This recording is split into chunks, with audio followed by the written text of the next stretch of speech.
And one. Hey, everybody, welcome to the first edition of a new podcast. You're blocking the TV. It's a sports podcast. It's a podcast about, all things that are important to dads. I'm Josh, and my co host is Alex. And we got together after years and years apart. We used to broadcast sports together, and we just realized we have a lot of stuff to talk about. And our wives are less than interested in that stuff. Um, so here we are. Alex, there's some pretty big stuff going on in sports right now. And this past weekend, I think you're a little bit more versed than the NBA and the goings on there than I am. So why don't you take that one? Yeah, first of all, things were a little bit different. We were used to broadcast together out in the middle of nowhere with bars and everything in between, and now I have a space heater going underneath me and a heat pack on my back because I've been sitting at my desk too long. So my have the I have a tables coat on, turned, so yeah. but at the end of the day, sports continue on, and my goodness, have the landscape really changed when you look at the massive deal that came across the ticker that in our sports world, we got our sports from the big four-letter network, and laying in my kid's bedroom trying to get them to sleep and to stop picking on each other and to just read their books. All of a sudden, I see an announcement come across the device, and you're going, "Is this real? You're checking names, you're looking at usernames, making sure, hey, before I go ask my friends and look like a complete moron." And you even have that thought of, did someone hack into Dad's Twitter account? Did they hack into the Facebook account? Are they just having a laugh on a Saturday night? And it comes across the phone. Luka Doncic traded for AD. And one thing that we've had in our lives, Josh, is we've had people that have been franchise pillars. Now we're seeing it. My favorite team, the Avs. Joe Sakic as a GM, Yzerman GM of the Red Wings. You see people going back to their roots. I think now in today's sports landscape, that trust, that camaraderie, that foundation, it just isn't there. And I think that was the first thing that was the shock is when you think of Luka Doncic, you think of the Mavericks. When you think of AD recently, you think of LeBron and him making a team over there. So it was quite a shock. But the first thing that went through my mind was their money is over wins, and what in the world are the Mavericks doing? Yeah, I mean, I was going to ask you if you felt like one team came out ahead there, but I think that's pretty clear. I think you pretty much just answered that in advance. Obviously, the Lakers get one of the top players in the league. I mean, he wasn't an all-star this year, and most people thought that that was a little bit of a slight against him as just a steady um, leading type performer as he has been. And you look at Anthony Davis, he's just, a very, very talented guy, has been good his whole career, but often injured. Absolutely. And now you look at even Luca going through his conditioning problems, air quotes on conditioning problems, because you just look at a 25-year-old, we'll say kid in this aspect that's still getting his feet wet, just had his first taste of the finals, and you're going to just give up on him because of conditioning issues. It just feels like there's something more to it, especially when you look at trading your perennial all-star 25-year-old face of the franchise for an older AD that does have the injury issues, sitting out games. And you look at what the NBA is trying to do in all of their awards, having to play what is it, 60 games now in order to be eligible, 63, something in there to be eligible for postseason awards. They're putting an emphasis on having their players step up to the plate and play day in and day out. So it was a really interesting trade when you look at it in that aspect as well. As both these players have had their fair share of injury troubles. Luca, you just don't worry. I'm not worried about. You look at a Sure. 25-year-old, and he's just in a way, in my opinion, being micromanaged. He's going to be under the tutelage of LeBron James now, and You even heard him at MSG saying, "I don't know how I just did that," putting up the triple double and 40 points. And, he's even, in interviews going, "I don't know. I couldn't tell you how I just did that." Hopefully that'll start to rub off on Luka, but then you start to go, man, the Lakers are a problem. Again, do they ever have a bad or a barren year, if you were? Like, they just reload, retool, and they're in the game again. Well, I mean, of course, we've got in the professional sports world, and now starting to be in the college sports landscape as well. There are rich teams and there are poor teams, and we call it big market and small market. Um, but I mean, the Lakers have long been, very akin to the New York Yankees, right? I mean, they may not have a banner year, they may not win a championship, but you're going to look at their lineup and you're going to say, I know that guy, I know that guy, I know that guy, I know that guy. You're going to recognize the people that are on that team. It's not going to be a team of nobodies. It's going to be a collection of guys that um, probably came up with another team and then were bought by a major market. Absolutely. And I think that's one of the things as you sit back as a fan and we just watch them continue to get names. The parity in the NBA has been one of those that's been harder to see. You have Wemby now, getting San Antonio back in the forefront and being a championship contender in the years to, but they had their big reign as well. They've had a long stretch of success. They went down for a while and now they're, have their franchise player. You just look at it as no one else in the league seemed to know what was going on. It's been pretty evident that when you have to have multiple people go, "This is real," and start off breaking news by saying this is actual. It's not April Fool's. It's still February 1st. And when you have to preface things like that, I think that's a pretty seismic change in the sports landscape. Um, and just like you were saying, the who's who wants to play in Boston, in New York, in LA. It just makes it tough for that parity in the league because they're always going to find a way to get the players, Josh. But in this instance, it sounds like this was all underground and was done very much in secret with two GMs that wanted to get it done quickly and was really interesting that not only was this a massive trade, but there was no driving up the price. There was no Jimmy Butler where he wants out and what's the highest bidder going to be. It happened at 10 o'clock on a Saturday night with nothing else going on. The timing of it is absolutely mind blowing as well. It really makes you wonder if it's not something that there was some kind of inner turmoil between, and of course because Luka is the higher profile player here in this trade. It really does make you wonder if there wasn't a major beef between Luka and the management of the Mavericks, or the ownership of the Mavericks, or all of the above. Would definitely encourage you taking a look at the video of Luka in the locker room after they're advancing to the finals. Luka with his Western Conference Finals MVP trophy in hand. And the GM of the Mavericks comes and takes the beer out of his hand. A lot of people have been pointing to that as maybe that's the tipping point in a world where we all have these wonderful smart devices and everything's being captured. That was one of the more telling points of going, how frustrated are the Mavericks with Luka? What is really going on at practices? Does the guy not care? But then you go back to they were just in the finals. Sure.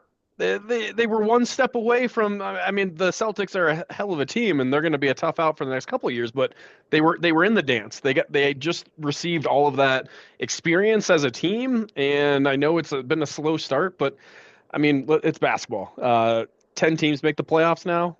Even to break in and win those play-in games, you don't have to be red hot to make it to the show and to really make impact in the playoffs. So, right. I mean, that can be said as for long as you Luka too. get in, and I think that has been the outlook for teams in other sports as well, because the number of teams, I mean, for example, in Major League Baseball, it's basically half of the teams get into the playoffs. So there, you've seen in recent years this focus be taken off of trying to finish the year and set a record for wins. I mean, people are looking and saying, okay, well, I mean, we don't have to win these next 10 games in order to get in.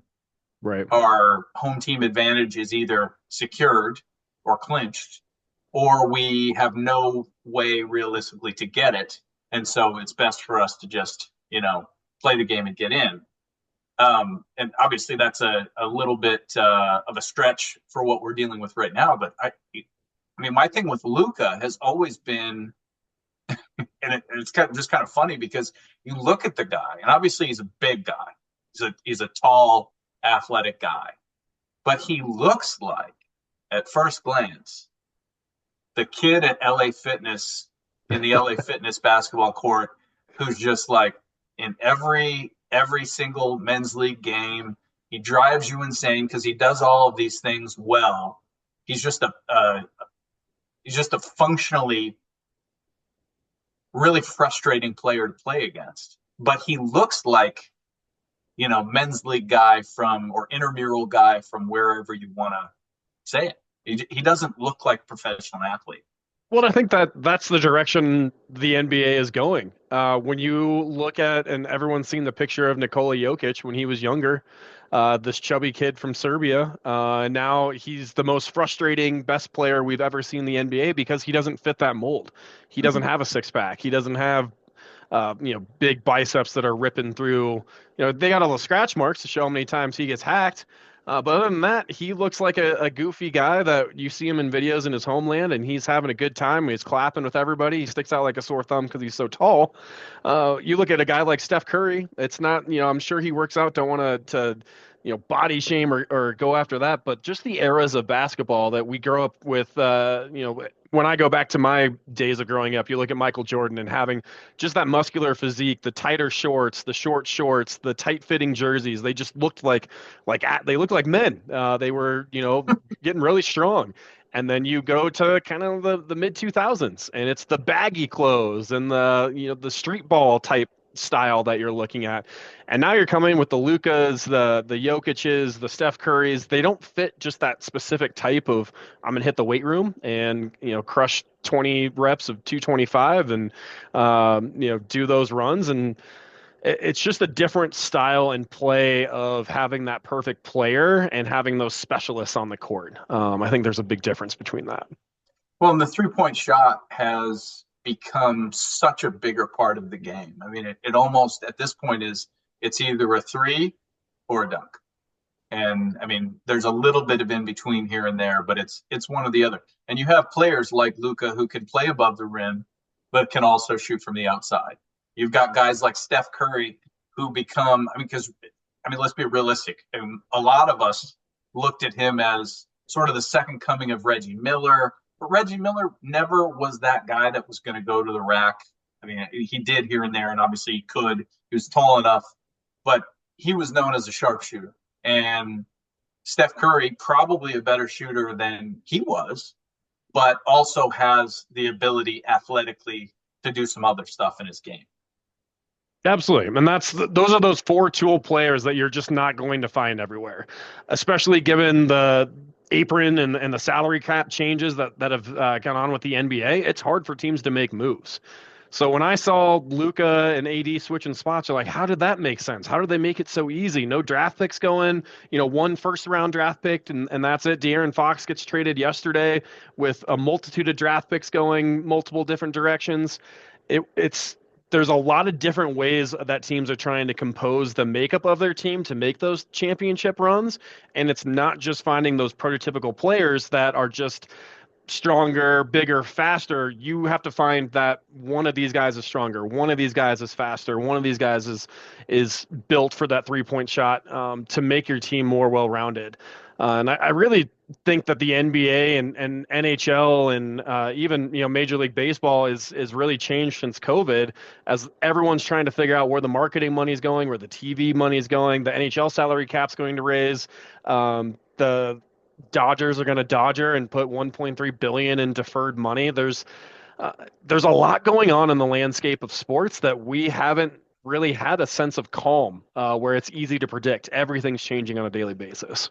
Yeah, no, I mean, going back to what you said about having guys that played in one place for their whole career, and really across sports, especially with players that come up with a small market team, when it comes to their first free agent contract, um, it is uncommon for a superstar to stay in that small market. They're almost always getting scooped up by LA, New York, Boston, Chicago, or somebody along those lines. And it's frustrating when you are a fan of a small market team or when you're a small market person, right?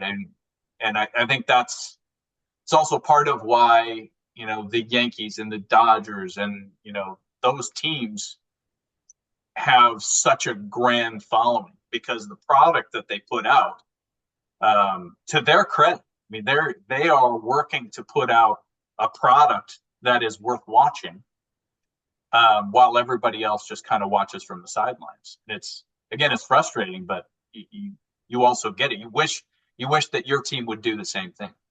Well, and they're even trying to reshape the rules, right? So, little known fact that actually went into this trade as well is that AD had to give up a trade bonus. So he gave up money to say, I'm ready to get out of LA. I'll make this happen. I'm okay with not shaking, rocking the bus and making this move complete. And then Luka misses out on his max contract deal. So now he can't sign a super max, given the terms of the current collective bargaining agreement. So they're trying their best to limit the playing field in terms of only allowing certain things for homegrown players and guys that are signed to initial contracts to have that ability to say, hey, you were drafted by the Mavs, fulfill these three things and you can sign a supermax contract in 5 to 6 years. If you leave or you want to get traded out or you get moved, then that won't be an option for you. So there's little things that the league is trying to do to make sure that these players can be homegrown and be faces of the franchise.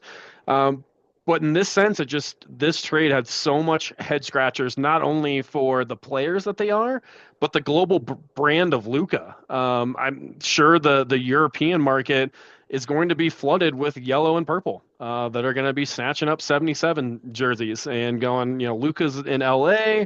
It's much more widespread. They have the national televised games. They're more likely to go overseas and play the overseas games. It just opens up a Pandora's box as to how are the little guys going to continue to survive and create parity in a league that I think desperately needs it. Sure. Well, of course, there is other stuff that's going on in sports this week. We are clear of the Pro Bowl, game that I can honestly say I've never watched in my entire life. And it's Super Bowl week. So Super Bowl Sunday coming up. I told you before we got online that I thought it was the worst Super Bowl ever matchup wise. But you've got a team in Kansas City who's looking for a three-peat. They've sort of they've gone from, I think, being the darling of the NFL to being the team that anybody who's not a fan of the Chiefs wants to root against. And then you've got Philly on the other hand, and you've got a lot to like about them, but then there's Philly fan.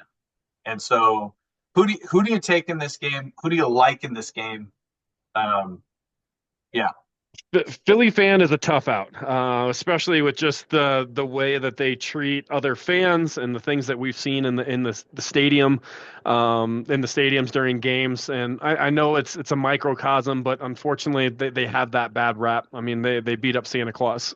So when things like that occur, you're going to have a bad rap until you can do like Bill's Mafia and donate tens of hundreds of thousands of dollars for beating your team.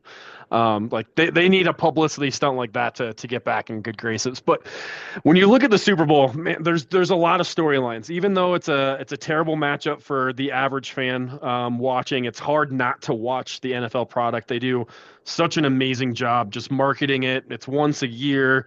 You feel like you'll miss out at the water cooler or walking to the mailbox and looking bad with the fellow dads going, "Oh, did you watch the game?" And you're like, "What game?" "No, it's the Super Bowl, man. You gotta something went on." If we didn't watch the last one with the Eagles, we would have missed the Philly special. There's always those little fake punts and things that go in. I really love the Eagles storyline. Saquon Barkley going to break the all-time rushing mark for an entire season with playoffs included, only 23 yards behind TD's mark. So that's been a mark that's stood for a long time. Obviously, you have the extra game, which kind of always upsets me with the new records. I feel like they need to just cement TD's record in a 16 game season. Neither here nor there. We'll get to that, and I'm sure further podcasts. But I like the Eagles. They're running the way that they have revived the running game. Their insistence on having that offensive line be the pillar and the protection that Fields gets is or not Fields. My goodness, how do I just call him Justin Fields? Jalen Hurts. Jalen Hurts. The protection that he gets to make those calls, whether it's going to be an RPO or just throwing it down the field, he has a lot of weapons. You look on the flip side, you look at the Chiefs, and they're had to have been one of the worst 15-1 teams that were out there, 15-2 teams that were out there. But they know how to turn it on in the freaking playoffs. They play great.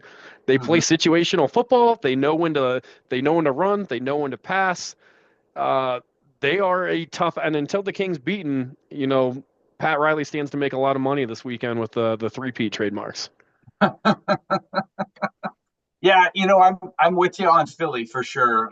I think you look at Saquon Barkley, and I mean, for me, it's as much as I love to see a guy who was highly touted when he got drafted by the Giants, but he had to play for the Giants, and so he had some struggles there. He had some inconsistency, some injuries, and I think a lot of people just kind of chalked him up as a bust. And Philly picks him up in the offseason, and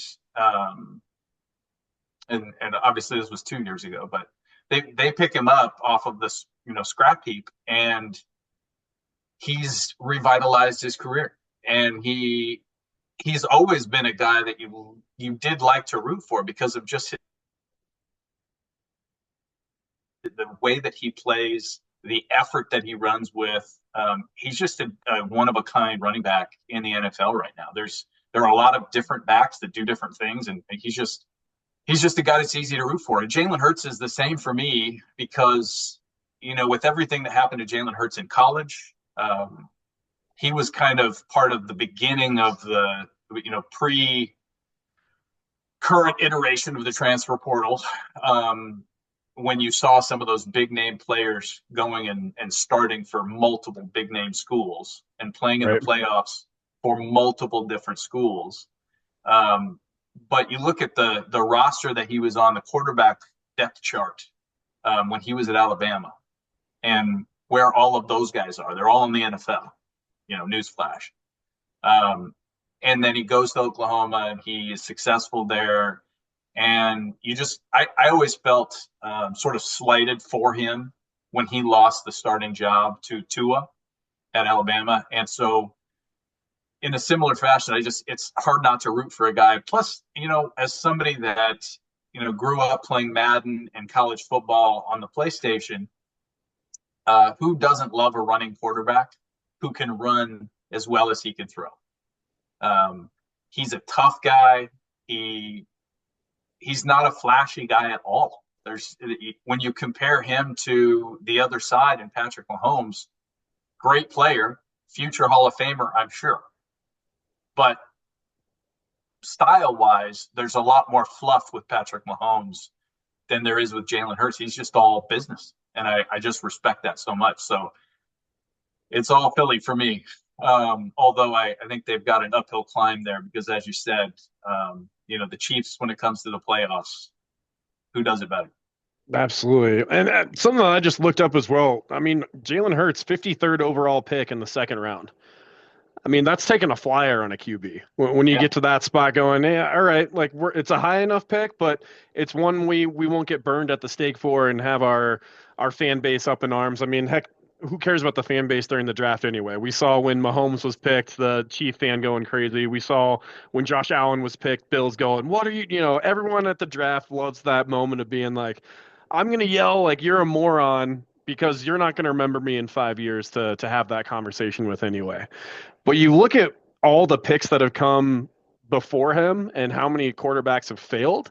There's something to be said about a later round quarterback. Now, the Broncos made the change with Bo Nix being a franchise and having to take him in the first round, and obviously there's some quarterbacks that are head and shoulders above the rest. But for Jalen Hurts to perform and bet on himself the way he has, to go into the transfer portal and leave Alabama for Oklahoma, like that's something I want my son to have is take bet on yourself. Have that quality of knowing that you can get to where you need to be and bouncing back from the concussion this year. Yeah, he's what I would want my franchise quarterback to be. Someone that you're excited to root for.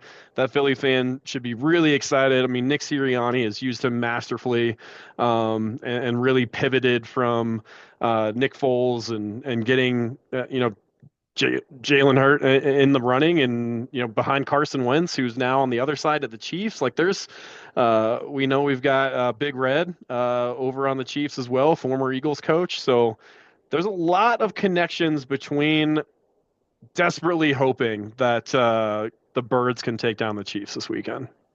And just going back to, before Andy Reid had won a Super Bowl, he took the Eagles to the Super Bowl, lost to the Patriots. Donovan McNabb was his quarterback. This is a long time ago, obviously. And you like Andy Reid, right? I mean, he's a character. I don't want to, but he's another one of those one of a kind NFL personalities that it's hard not to like the guy. But yeah, I mean, we can't root for the Chiefs, man. We cannot root for the Chiefs. It can't happen. There was a personality that came out and said, "You're watching greatness. You should be cheering for greatness." And I got to be honest with you, Josh. I sent him a nice little note, respectfully, to please shut up because we're over it. It's everybody's got at least one Chiefs fan in their ear just talking about Chiefs Nation, and based on where we're from, we've got more than a few, no question. I mean, kind of tying back to basketball, curious your thoughts on what's more annoying, a Chiefs three-peat or the Golden State Warriors and Cleveland Cavalier 4 in a row that we had to push through? Yeah, I mean, I'll be honest. I keep in touch with what's going on in the NBA a bit. I might know who is playing in the championship, or in the finals. Any given year, I might know. Here in Portland, we have pro soccer, we have pro football, we have pro basketball, and I've been to both. I would have to say that pro soccer is more enjoyable. The Timbers and the Tifos, they know how to get a fan riled up. That's an intimidating stadium. It's a lot of fun. In fact, you're going to have to come out here when Colorado comes here. At some point, we can go to a game. But the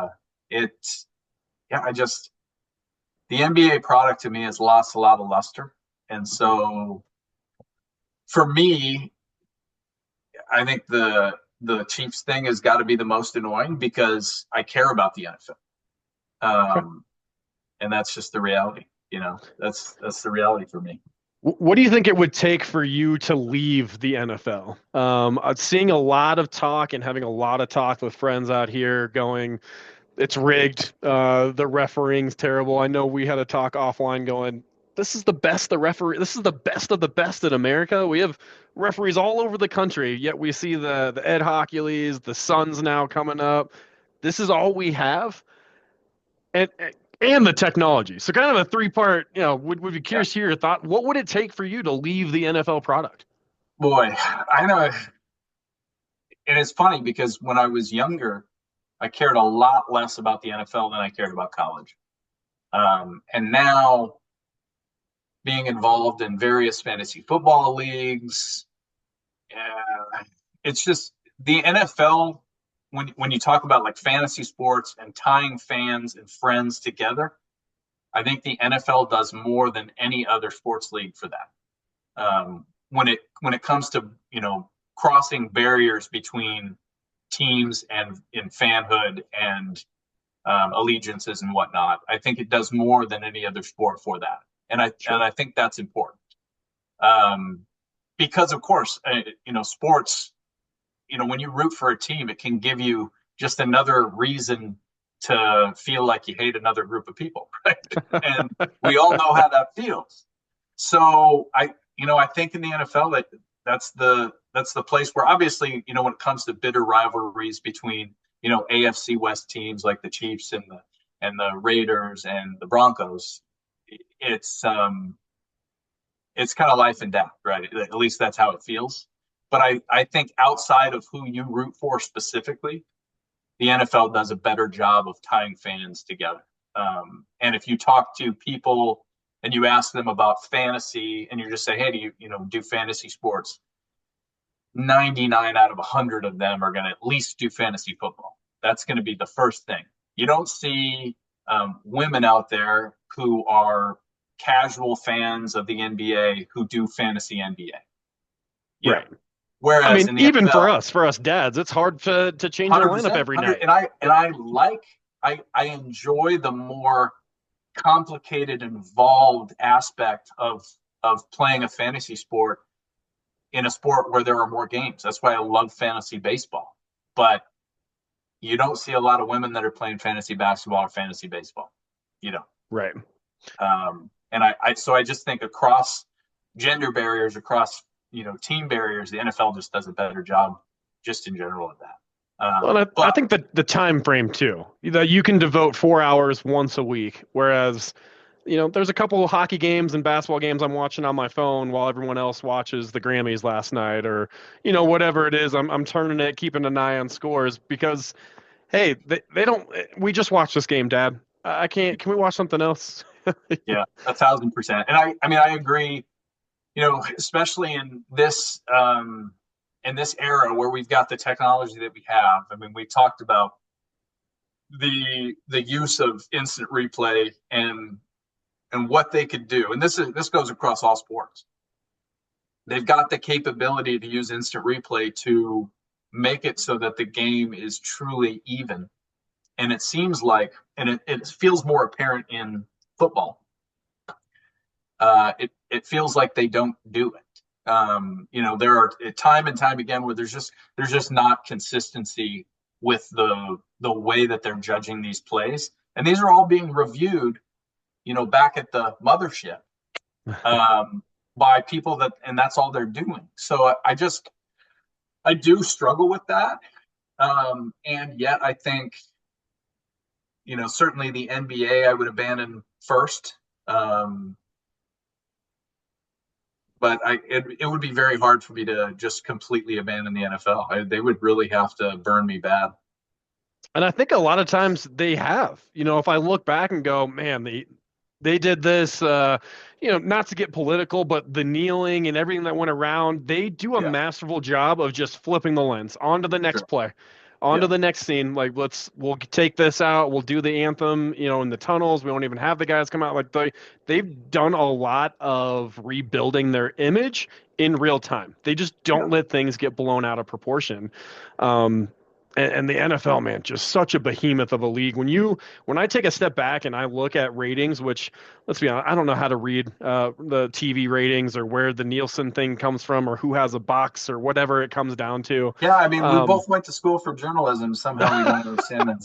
So, I mean, I know how it worked back in our day. I'm right there with you.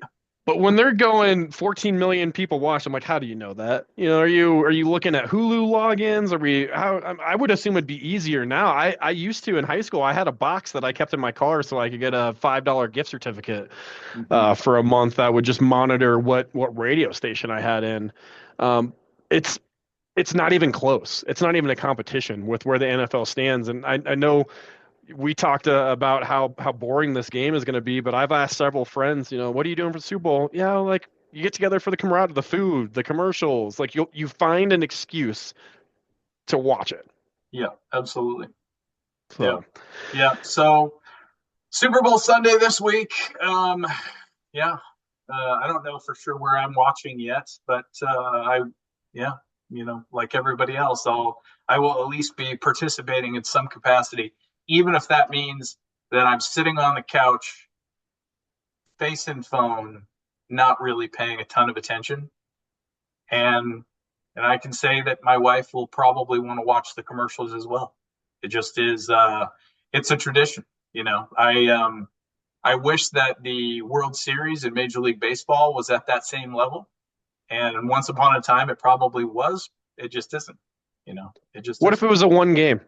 I mean, I would never want it to come down to a one game series, Oh but man, if you yeah. move the MLB basketball hockey to one championship match. I think you just can't mess with tradition, and so you'd have too many people, myself included, who would just be rabble about Oh that. yeah. Yeah, I And mean, it would be a huge. That's one thing I can confidently say would never happen. sure, But if the money's right and the billionaires get together and say, let's try it, I would be real curious to see a spike in interest for people going, yeah, I'll watch hockey for one game. yeah, yeah, absolutely. Well, so we've been rambling on for close to 30, 40 minutes at this point, and with this podcast, I wanted to make sure that we had an opportunity to not just talk about sports because while sports is very important to us and to the country, and I mean it's something that we can always occupy our brain space with. And of course, coming up the way that we did in sports casting specifically, it is where the passion is for us. And we'll always be paying attention to sports, but um, sometimes when we need to decompress, we do other things that are a little bit less active. And I personally have appreciated the advent of the streaming age, and all of the streaming technology and all the various streaming options for cord cutting and for watching television and binge watching things, as opposed to watching something 1 week at a time and just waiting on eggshells for the next iteration. There are so many different ways that you can consume your television now. Right. So I'm curious, from your perspective, how do you feel about that, and about the way that things are right now? And is there something that you've been watching that has really grabbed you? Yeah, I'm going to tie it into sports real quick. That it is frustrating to not be able to flip on the TV and watch the Cubs like we all used to on WGN. All of the feeder networks, the regional sports networks that were around, that just you knew where you could go to get your information. I wish that those weren't being driven out of business by the big conglomerates that are really controlling the landscape. With that being said, we have the power to change it. As a fan base here in Colorado, we spoke up, and Altitude just came up with an app so I can watch the Avs and Nuggets at my fingertips on any device wherever I'm at. That makes it really easy. We have recently gotten into the Traders on Peacock, which has been an excellent binge watching show. Who's the main guy in that? It's the Scottish guy that does Yeah. the. He was in The Good Wife. Yep, yep. We got to know him a little bit there, but yeah. Anyway, carry on. So yeah, so we're big into the. We like to binge watch all of the reality TV shows. Something that is some funny slap humor where you can, sit next to your wife and be like, "No, I'm not. No, that's not. What is she doing? What's he doing? Why is he talking to her? He should be doing this," and throwing your own perspective in. Has really been awesome for us to at least throw a chat out to our friends and go, "What are you watching?" and be able to find it and watch it at a steady pace. There's some darker shows that we've watched that we had to take our time with. But then you can squeeze in an episode of Traders or Survivor or whatever it is to make it a little bit of a lighter night. Yeah. So speaking of Survivor, I have a friend here who actually does a Survivor, like a fantasy league for Survivor. Awesome. And I've spoken to him in depth about this, and it's just fascinating to me because, of course, like you can do that with anything. You can, especially any reality TV show. And honestly, I haven't watched Survivor since season one. I'm guessing What probably, what season do you think they're on now? Well, let's see. Didn't it first come out in maybe 99, 2000, somewhere in there? Exactly. Yep. Yeah. Yeah. So probably season 25, 26, I would guess.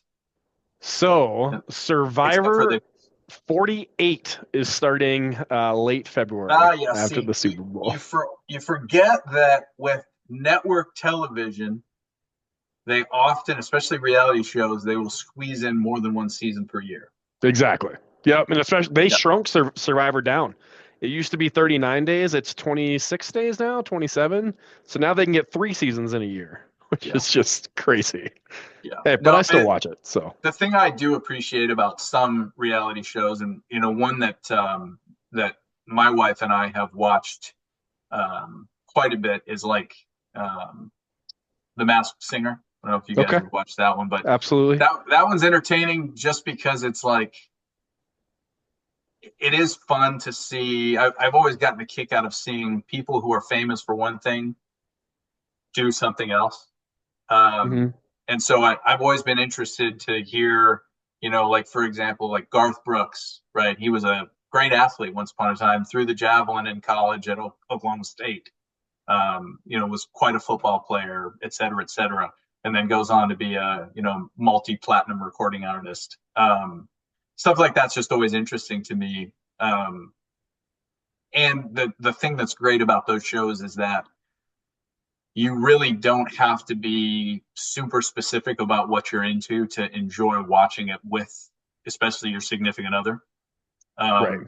And I don't know if it's true for you, but she really is not into the Game of Thrones, Walking Dead, more gruesome, brutal, dark, violent stuff. Which, let's be honest, we like. We want to watch that stuff, and she doesn't understand why we aren't. Why you would want to watch something that is stressful to watch I when you're watched Squid trying to Games de-stress, without right? her. A lot of those were And like, the can't answer handle to that is it's somebody else's stress and or it's not real.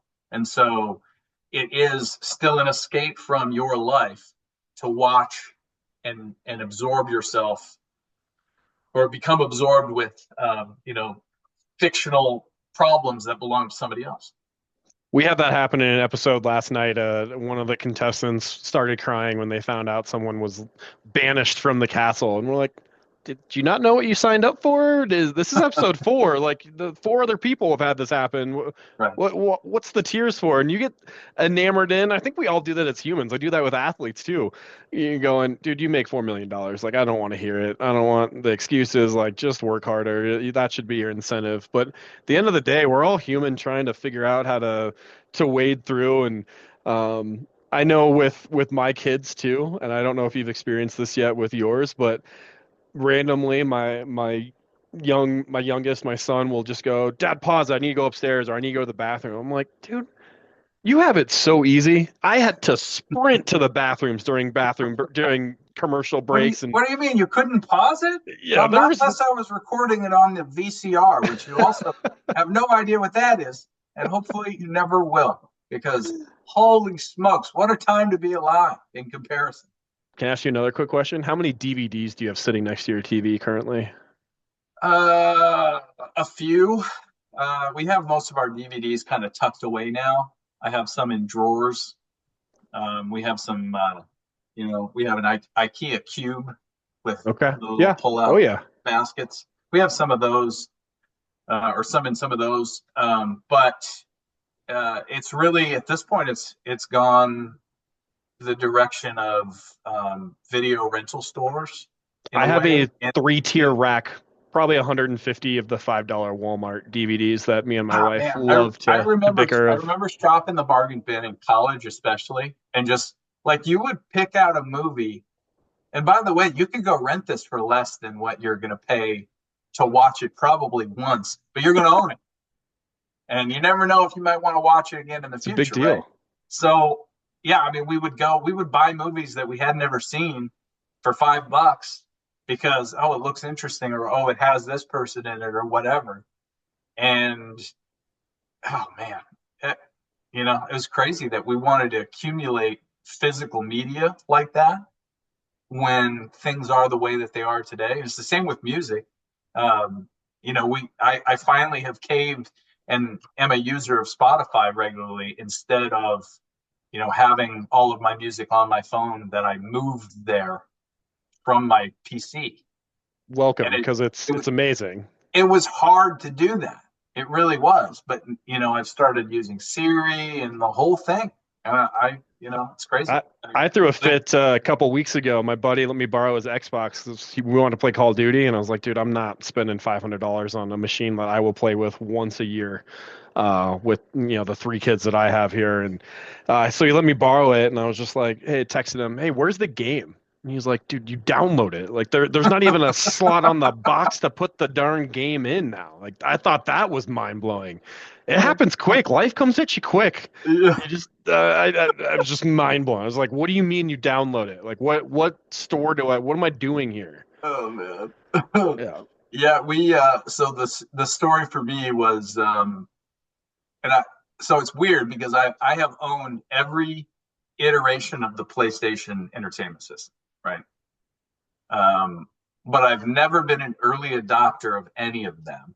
So, I got my first PlayStation in like the year 2000. It had been out for a while already. They'd already come out, or maybe right after that, they came out with the Slims and so on and so forth. And then the PS2 was right after that.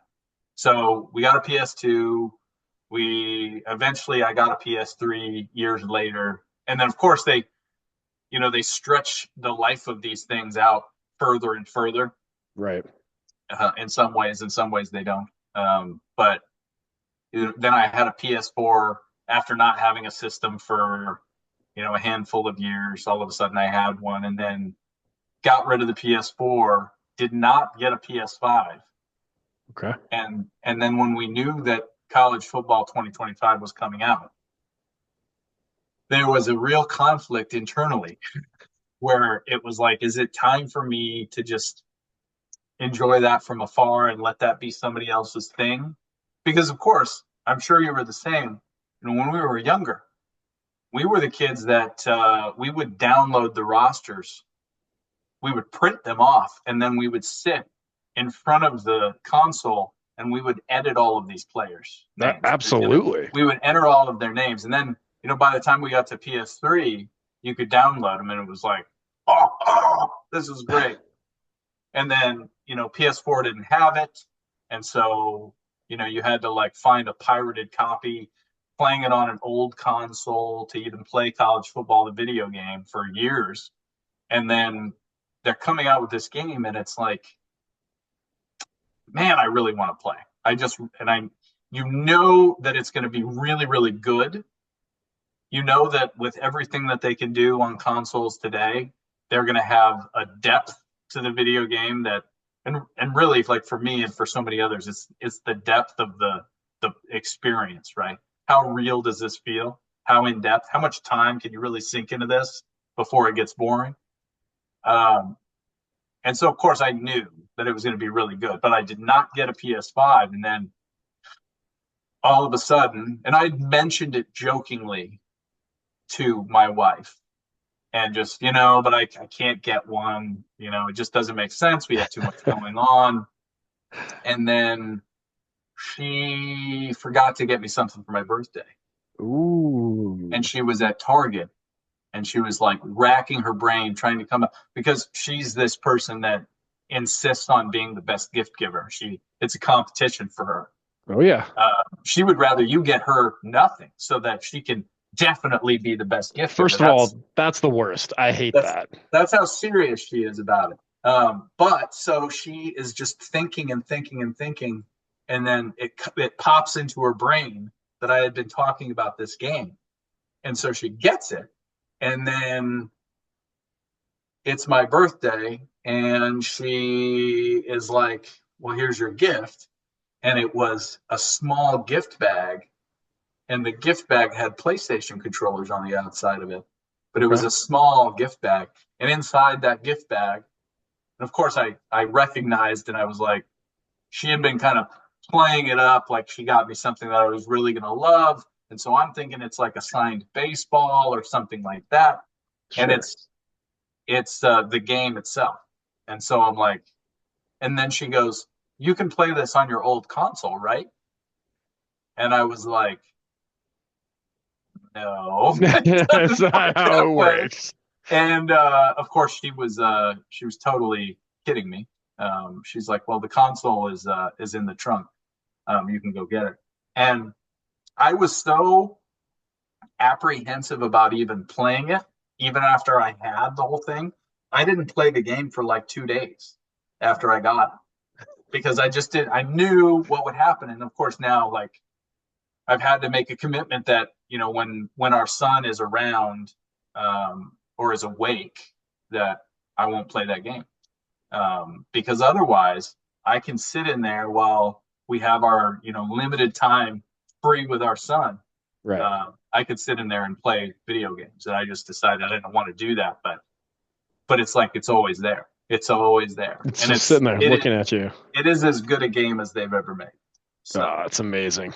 But anyway, I'm sure that many people who will watch this podcast will probably agree with me, and then also have a laundry list of things that they would change. But yeah, anyway, having a video game console as a 40-year-old man, that's the other thing. Everybody is like, why are you playing video games when you're 40 years old? Well, because you need something to harken you back to a simpler time, and that does it. Same So, reason we played in college. Same reason we played in high school. It 100%. it lets you take a little break from reality and something that you can tangibly control and even now compete with. As much as I miss the bikes out front and seeing where all the friends were, it's nice to have those couple hours with the fellas and hop on and chat and talk smack to each other and bring that back. Let's see. So, in the sports world, we've entered the last month. No, no, we are in the first month with baseball in 2025. Correct. Especially if you watch college baseball, which is going to be coming on very soon. The way that Major League Baseball has changed, the way that the focus on prospects and bringing in youth, players like Elly De La Cruz, guys that I think in previous years might have taken another year or two before they got their opportunity at the big league level, and we're seeing those guys that are coming up and they're making a splash, and then the league adjusts, and then they get sent back down to AAA or AA before finally coming back up and breaking in permanently. But what's your feeling on the current state of Major League Baseball, and how do you feel about the Rockies, who have a very rich system, a farm system, speaking of? Yeah, I mean, baseball is rounding into really trying to figure out what their identity is going to be moving forward. Is there going to be any sort of cap instilled?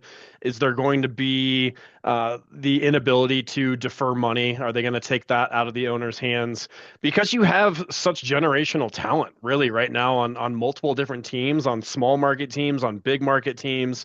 The way the playoffs are set up now is really not that one and done game, but the best of three is given light to just what can happen when teams make the postseason. In terms of the Rockies specifically, and I'm one of those just angry, painfully hurt fans and dads that desperately wants to take my kid to a ball game, but I got to stick to my guns and continue on the what's the word I'm looking for? The sticking it to the ownership group. And if you're going to continue just to send players, and really what happened was when we traded Arenado with $50 million to the St. Louis Cardinals was going, what are we doing? So the Rockies, our owner just came out and said we're going to have the best defense in the major leagues. We finished ninth last year, which is very respectable considering we lost 100 games. It's nice that there is young players on each and every organization that you can look at, in the way that the AAA and AA teams are being backfilled. It just makes for a more exciting year to have these players come in and out of the lineup and showcase what the future will look like. Yeah, and in the current global political climate, I feel like Major League Baseball and professional soccer are the most global sports. Absolutely. Absolutely. And that you can attribute that to the major leagues coming together. So we have the Club World Cup coming to the States here this year. The World Cup coming very shortly after, which will be massive, joint venture with Canada and Mexico. And then you have like the World Baseball Classic, which I think is huge for patriotism and showing what players are going to be there. We're actually going to have a pitcher for Great Britain that pitches in the World Baseball Classic on our show here when we can line that up. So definitely exciting when you start having those allegiances and you're seeing where people are coming from, and that the fact that it is becoming more and more of a world game, it just makes it so much brighter. I mean, you're always going to have the Caribbean clubs, right? And the Mhm. South America, those players coming up from Central America. Um, but now that they're coming over from Europe as well, and you're seeing Germany and the UK starting to throw some arms Australia and is some another big, bats, yeah. Australia, yeah, it makes the game a lot more entertaining. Hmm. Yeah, being a fellow smaller market team, I feel like the luxury for Cleveland specifically is that they're in a division of other small market teams. Um, for the most part, I mean, the Chicago is a large market, but the Chicago White Sox are the baby brother to the Chicago Cubs, so they are, a bottom of the barrel sports franchise, while the Cubs are a perennial top franchise from an earning standpoint, and they like to spend money. But on the other side, for the Rockies, they're in an NL West division that is a division of large market teams primarily. I mean, you've got Large market and big populous states. I mean, besides Arizona, you're looking at all the California teams and having to go out and compete with those populaces and traditions as well, where they have just so much more money to throw at it. I played baseball when I was younger. 8, 9, so never old enough to truly understand what altitude does to a baseball. It's frustrating to be in 2025 and still have no pitchers want to come here. We arguably destroyed Mike Hampton's career for leaving and thought he would be a big addition, a big arm. We really haven't had a big arm, in my opinion, since Ubaldo Jimenez threw the no hitter in Atlanta. Um, Baseball comes down to the basics, right? The pitcher and the hitter. And if you don't have a pitching staff that believes in themselves, there's going to be a ground ball pitcher, you're going to struggle. And that's why you're going to see the Rockies have a fourth consecutive season of 100 losses, Mhm. is trying to figure out the humidor era and keeping the ball in the park as we're continuing to see this dichotomy between massive home runs and a lot of strikeouts. You can't have both. Has there been any discussion um, in Denver about doing what the Baltimore Orioles did at Camden Yards and moving the fences back a bit? So in terms of the Coors Field footprint, I don't know what they could do in terms of moving the fences too far back. What they did do in right field is raise them, so they Mhm. made them twice as tall, which kept the ball in the park quite a bit. We're a young team. I feel like when you look at baseball right now, I just feel like baseball as a sport is young. Mhm. When you look at the superstars and their ages, kind of mind blown by the amount of talent that is being spread across. I mean, obviously the stockpile of talent in LA, like they're a problem for a couple of decades as they have really dominated the Japanese market. But you look at just so many of the top players around the league, it's young. Mhm. So they really have a chance to grasp bringing the game back to kind of grassroots and not just having these Sammy Sosa, Mark McGwire battles, but getting back to fundamental baseball. Would you Sure. agree? Well, and I think when you look at some of those young superstars they're just full of energy and enthusiasm, and I mean they're colorful. Guys like Fernando, like Ellie. I mean, these guys they're doing things out on the field that I think, and I think Major League Baseball has recognized this need, but they've got to be able to access the young fan Right. um, in an era when the NBA is the cool thing. Um, they've got to be able to get more interest from those young fans. Otherwise, Major League Baseball in 20 years is dead. Well, changing the game. I mean, I talked to a lot of baseball fans going, what do you think about the the walk up stop clock? Is that what I'm calling it right? The pitch clock. The pitch clock. My goodness. Yeah. The pitch clock. And I had a lot of people going like this, don't change the game. We're traditionalists. This is baseball. It's been played since the, late 1800s. Get off my lawn. Get out of move out of the front of the TV. And now you're going, look how everyone is just loving baseball now. Mm-hmm. It's all the unnecessary pitching and coaching interactions, and even the device where they can signal in the pitch from the catcher by just pressing a button. Like it's wild, and I'm so glad that they've opened themselves up to technology. With that, how do you feel about a robot umpire? Does the umpire need to be behind home plate? Even in spite of everything that I just said about instant replay as it pertains to other sports, and I would say other aspects of pro baseball, I don't like it. I like the aspect of the game. I mean, for me, it would be like if you banned fighting in hockey, and obviously guys get penalized for it, but it's encouraged to an extent as part of the entertainment factor of the game. It's accepted as part of the game. Even with penalties, it would be like if you said, if you throw a punch, you're banned for life. It would change the game so drastically for me by taking out just that aspect of you're watching a game and somebody's yelling at the about a bad call. You've got, Tito Francona, who's probably a bad example because he almost never gets tossed, but he comes out or probably Aaron Boone is a better example. He's the guy that loves to get tossed the most, I think. But it's just that extra dynamic of the game, and it's not that you're looking for violence or rage or anything like that. It's just something that we've come to know as part of the game. And I think if you take away the umpires, even perfecting the strike zone, I like that it's not. I like that it's not that consistent. I like that you have to adjust as a player to how the umpire is calling it today. Now, when they're inconsistent during the game, as in they call this a strike for this guy, but not for this guy. But then there's also the aspect of, does an umpire favor a guy because he's not a jerk?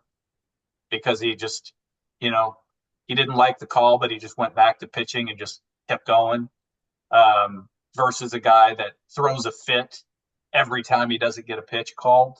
I mean, that's also an aspect of the game where it's this this extra layer of complexity that baseball has that I think if you remove it from all other sports, it might be okay, but baseball, I don't see it.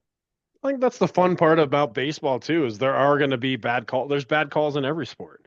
And it's an idea of that's kind of how life is. Like that's life, kid. And I think us being dads is stuff that we want to pass on to our kids, that this is the experience and the entitlement that kids have with referees to act out at a younger age, from what from what you see on social media and what's been passed out, and parents getting after each other on the ball field. Like at some point you need to take a step back and be like, hey, they're not perfect. I love the rating cards from umpires that come out after games and show how many strikes, how many balls they missed. And I always get a little bit excited when you see those, this umpire called a perfect game last night. And it's like, that's impressive. That's pretty awesome. This ball's traveling, on average 95 miles an hour. And I'm all for guys being graded after the fact. And I'm all for using instant replay the way that they use it, in that, if you don't like a call and they're not reviewing it or overturning it, you can challenge it. I don't like that there are some things you could challenge and some things you can't. I don't like that, they can review a play, and this is more, pertinent to football and basketball where we see fouls, but they can review a play and they can see a violation that they didn't call and ignore it. Right. Right. You should, if you're going to review a play for this, it should be reviewed for everything. And so 100%. that's the role of the dice. If you're the guy that's going to challenge the play and ask for it to be reviewed, is that if your guy did something wrong, you risk, facing the repercussions for that as well.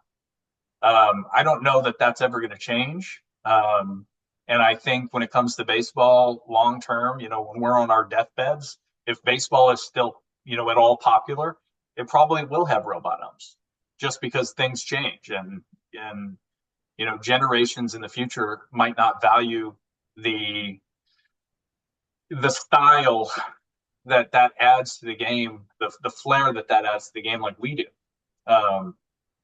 But for us, for right now, as the people that are the most into it, in the primes of our lives, I wanted to stay the same. They're gonna have a little elevator for home plate that goes down that cleans it off. It's Are we at a bowling alley or are we at a baseball? we're not too far away the way things are moving.